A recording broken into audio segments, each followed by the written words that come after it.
Hej, et eksempel på et produkt kunne være, at vi lavede et spørgeskemaundersøgelse om, hvordan oplever eleverne, når lærerne kommer for sent. Hvor kommer eleverne selv for sent, og kan vi blive klogere på, hvorfor og hvad det betyder. Det har vi forsøgt os med.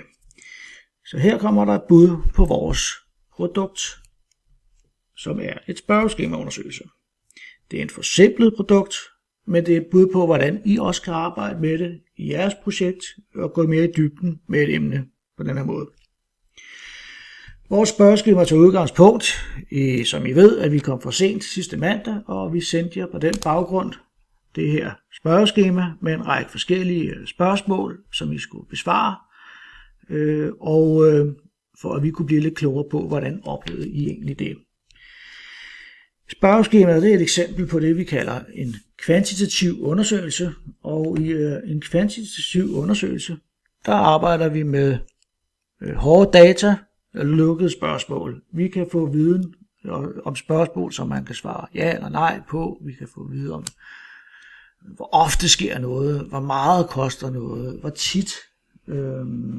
Og vi kan få vurderinger på sådan en skala fra 1 til 5. Hvad synes du om det? Eller hvis du skal vurdere det her i forhold til det her, hvad foretrækker du, eller hvordan oplever du det? Så det er nogle målbare data, vi kan få.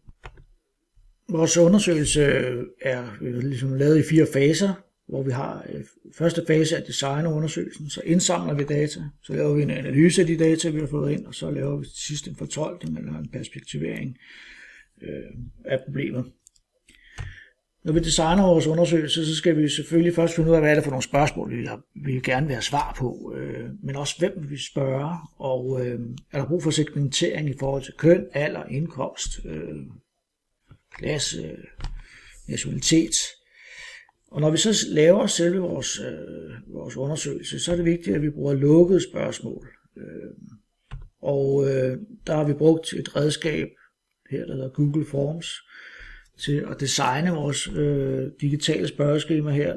Og I kan se, at der er forskellige muligheder, som I bliver præsenteret for. Multiple choice, drop ned menuer, man kan lave skalaer, der er mulighed for, at man kan stille eller give flere svar til et spørgsmål.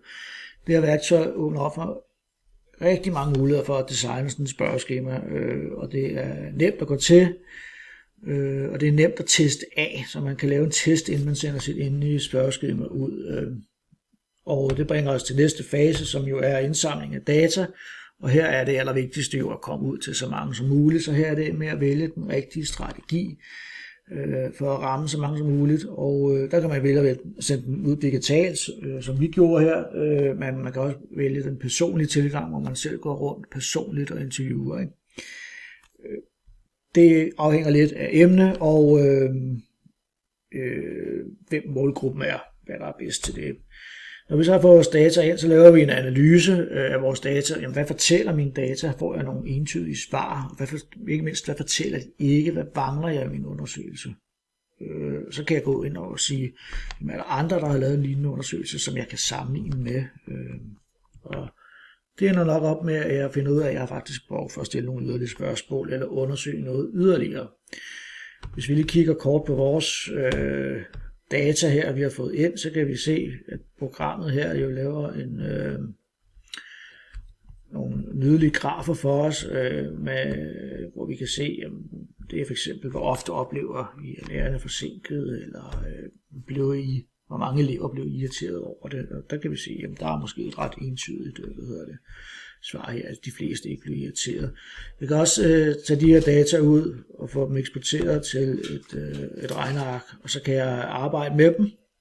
Og jeg kan gå ind for eksempel og sige, hvordan forholder det sig for pigerne, eller drengene, eller A-klassen, eller B-klassen. Og så kan jeg lave nogle mere, kan man sige, specifikke grafer og repræsentationer af mine data.